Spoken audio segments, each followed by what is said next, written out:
all you out there in YouTube land, this is Translator10 and I'm back with another action figure review. And what I have with me today is a really cool, if not archaic, looking action figure. He came out in 1994 as part of the animated series Spider-Man line. And I can't help but adore this thing in just with nostalgic rose-colored glasses. Who is he? He is Super Poseable Spider-Man. Now, first off, you're looking at this guy and you're saying, that's not Spider-Man. He's not a beanpole. He's like overly muscular, barrel-chested. And you are right about that. This guy is Peter Parker on steroids. This is not the lean, muscular type that people associate with Spider-Man. But you gotta think, this is the 1990s. Everything was over-muscular in the 1990s. Even Star Wars action figures were over-muscular in the 1990s. And that line almost died before it began because collectors had such a huge, big problem with it. And in hindsight, I kind of do too. Movies that are based off live action should look like their live action counterparts. Animation is the only thing that you can really take a little liberties with. But this guy here, he's just fantastic. He's a nice little fantastic little toy.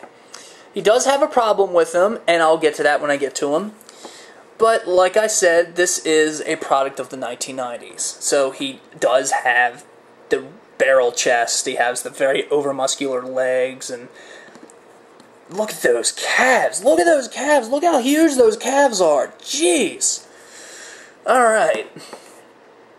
It's probably the only thing holding him up is those calves.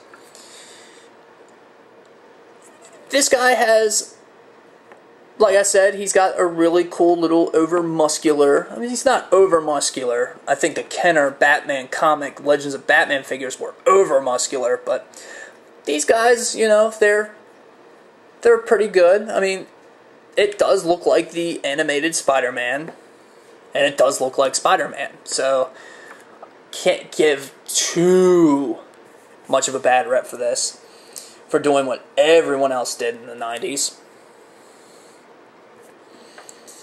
So looking at his head, his face sculpt, it's just your typical head, your blank, featureless thing. And the paint is, you know, they painted his eyes and they painted the webs all around his body.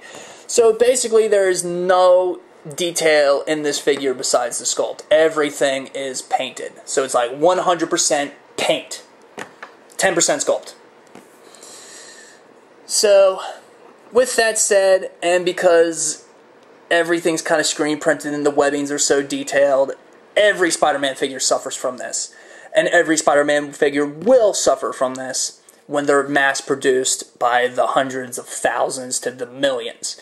And that is bleeding. You will always see bleeding as these figures are being rushed down the assembly line. So you gotta find a figure that doesn't have as much bleeding to it that you're satisfied with.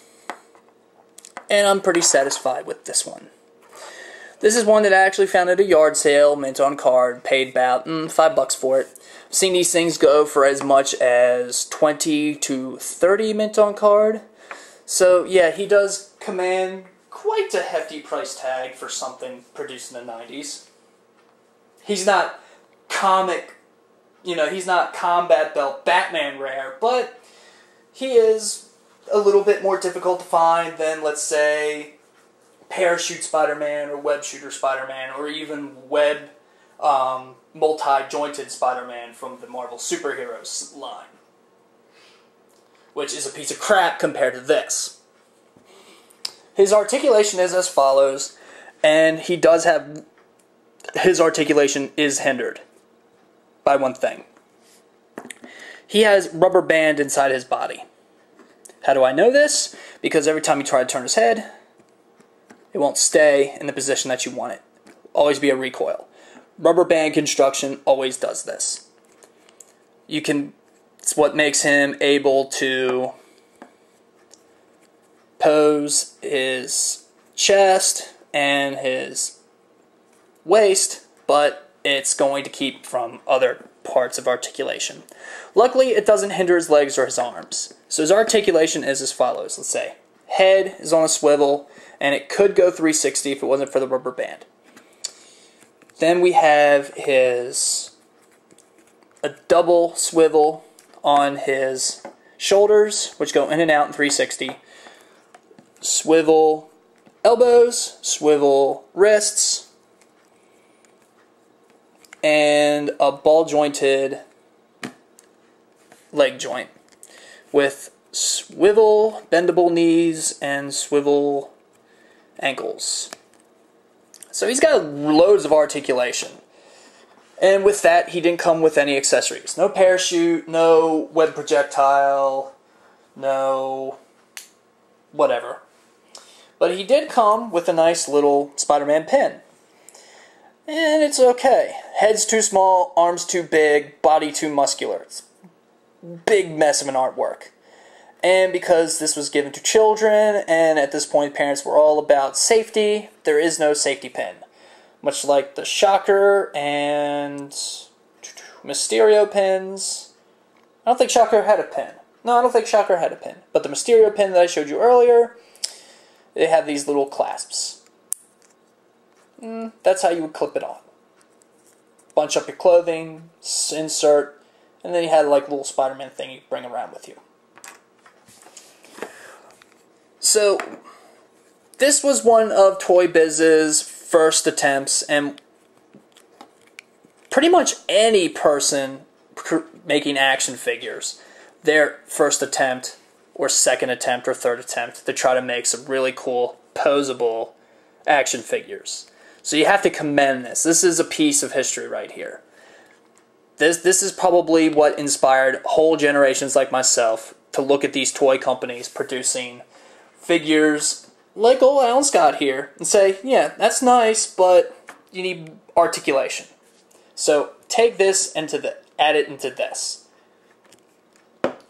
DC's answered the call with Mattel with their super articulated DC Universe Classics, and Hasbro and Toy Biz with the Marvel Legends, and now other associated action figures like Revoltech and SF Figuarts or SH Figuarts with their particular figures. People like articulation, so that's what they're giving them now.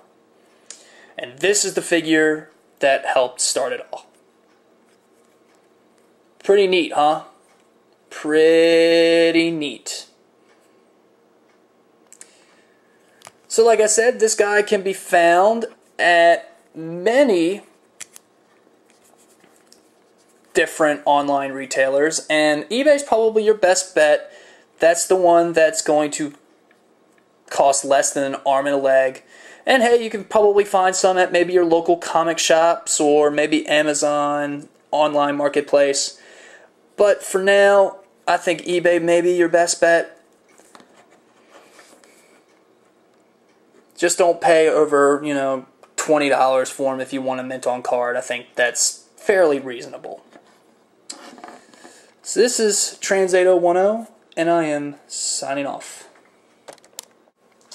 Oh, little addition. I just found the card. Don't know why I didn't show this to you before. It's kind of like my little repertoire, but this is the cool artwork of the Amazing Spider-Man. And I gotta say, like the Shocker card, I really do like it. I like the Spider-Man on the logo and the webbing behind him.